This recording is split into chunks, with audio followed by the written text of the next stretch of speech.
जय हिंद दोस्तों, आइए देखते हैं हम लोग आर्ट के पॉलिटिक्स का चैप्टर 2 धर्मनिरपेक्षता और मौलिक अधिकार के बारे में बहुत क्विकली रिवीजन हम आपको कराएंगे, बताएंगे धर्मनिरपेक्षता क्या है और मौलिक अधिकार क्या है, जानने का प्रयास करते हैं। देखिएगा, धर्मनिरपेक्षता के बारे में बताने पहले भारतीय राज्य की शक्ति का इस्तेमाल एक समान रूप से होता है, वह उसमें धार्मिक विचारों, मान्यता और विश्वासों का कोई स्थान नहीं है। क्या बोला कि भारतीय राज्य की शक्ति का इस्तेमाल, जो राज्य का शक्ति है उसका इस्तेमाल एक समान रूप से होता है, वह उसमें शारीरिक विचारों, मान्यताओं और विश्वासों का कोई स्थान नहीं है।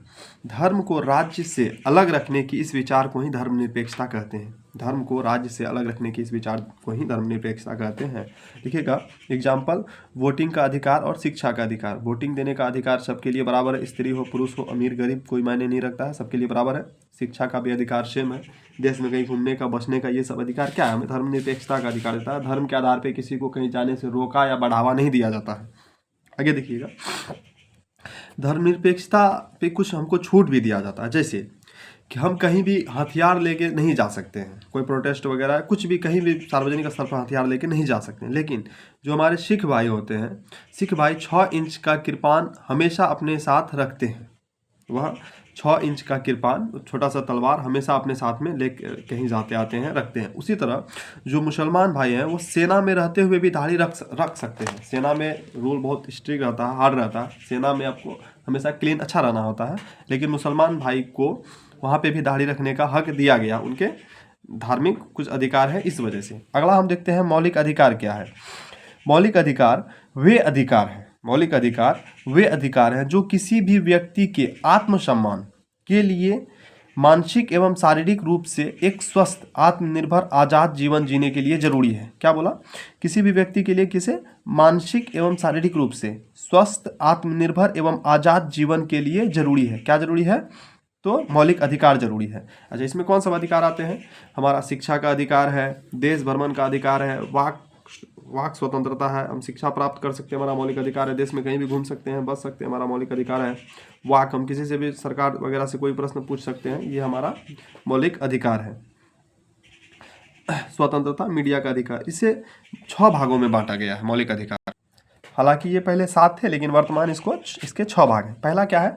समता का अधिकार। इसके तहत क्या होता है कि कानून की नज़र में सभी लोग समान हैं, या देश का कानून सबको एक समान सुरक्षा करेगा, सबका एक समान सुरक्षा करेगा। समता का अधिकार करने का मतलब क्या है कि कानून की नज़र में सभी लोग एक समान हैं। दूसरा क्या है? स्वतंत्रता का अधिकार।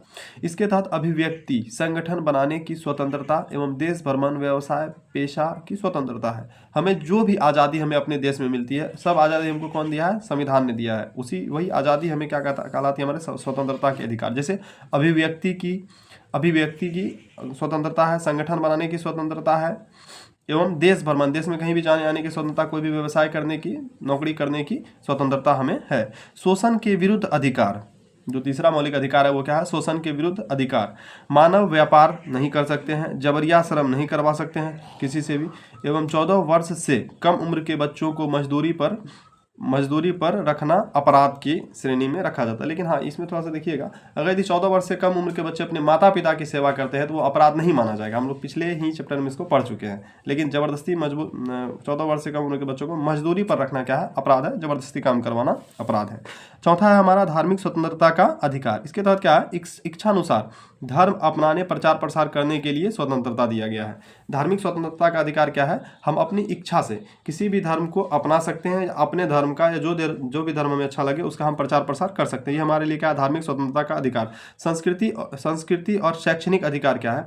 धार्मिक या भाषाई सभी अल्पसंख्यक समुदाय अपनी संस्कृति की रक्षा और विकास के लिए अपना शैक्षणिक संस्थान खोल सकते हैं। क्या बोला गया है कि संस्कृति और शैक्षणिक अधिकार, धार्मिक या भाषाई आधार पर सभी अल्पसंख्यक जिसकी संख्या कम है, किस आधार पे? या तो धर्म के आधार पर या भाषा के आधार पर, जिसकी संख्या कम है उसी को कहा गया है अल्पसंख्यक। तो सभी अल्पसंख्यक समुदाय अपनी संस्कृति की रक्षा, विकास के लिए अपना अपना शैक्षणिक संस्थान खोल सकते हैं। यही हमारा धार्मिक, शैक्षणिक और संस्कृति और शैक्षणिक अधिकार। अगला और लास्ट हमारा यह अधिकार है संवैधानिक उपचार का अधिकार। संवैधानिक उपचार का अधिकार, यदि किसी नागरिक को यह लगे कि राज्य द्वारा उसके मौलिक अधिकार का उल्लंघन हुआ है तो इस अधिकार का सहारा लेके वह अदालत जा सकता है। संवैधानिक उपचार का अधिकार क्या है? अगर यदि किसी आदमी को लगे, देश के कोई भी व्यक्ति को लगे कि हमें समता का अधिकार नहीं मिला, स्वतंत्रता का अधिकार, शोषण के विरुद्ध अधिकार, धार्मिक स्वतंत्रता का अधिकार, संस्कृति और शैक्षणिक अधिकार हमको नहीं मिला है, तो हम अदालत जा सकते हैं। उस अदालत में जाने के लिए कौन सा अधिकार का प्रयोग करेंगे? तो संवैधानिक उपचार का अधिकार। ये आर्टिकल हमारा 32 में आता है। चलिए आगे देखते हैं थोड़ा सा और। समता का अधिकार, स्वतंत्रता का अधिकार, अल्पसंख्यकों के संस्कृति एवं शिक्षा का अधिकार, ये सब अधिकार जो है हमारे धर्मनिरपेक्षता को मजबूत करने में सहायक हुआ। धर्मनिरपेक्षता मतलब किसी भी धर्म के साथ कोई भेदभाव नहीं किया जाएगा, सबको समान दृष्टि से देखा जाएगा, यही है धर्मनिरपेक्षता।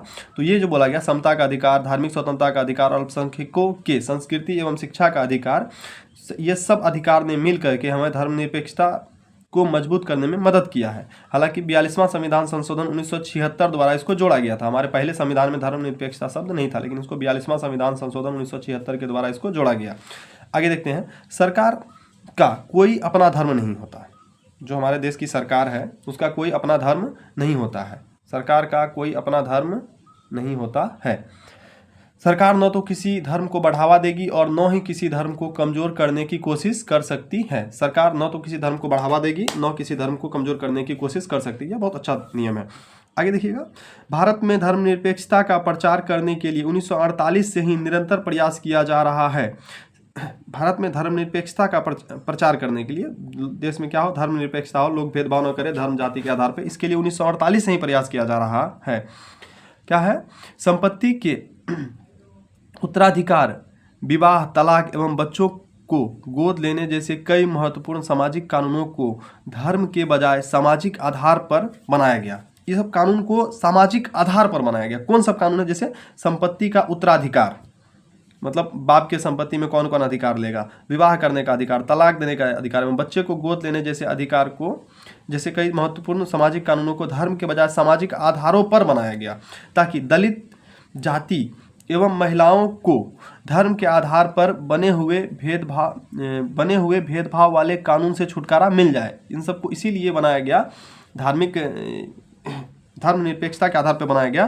क्यों? क्योंकि बोला जा रहा है कि ताकि दलित महिलाओं को धर्म के आधार पर बने हुए भेदभाव वाले कानून से छुटकारा मिल जाए।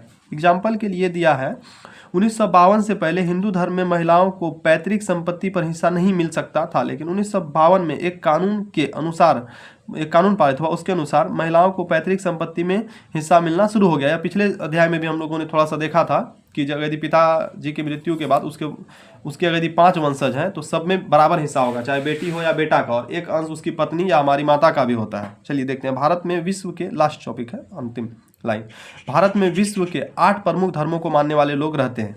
भारत में विश्व के 8 प्रमुख धर्मों को मानने वाले लोग रहते हैं। ये कौन कौन धर्म है? हिंदू, इस्लाम, मुस्लिम यानी सिख, ईसाई, पारसी, यहूदी, जैन और बौद्ध। इन सभी धर्मों को मानने वाले लोग भारत में रहते हैं। Thank you.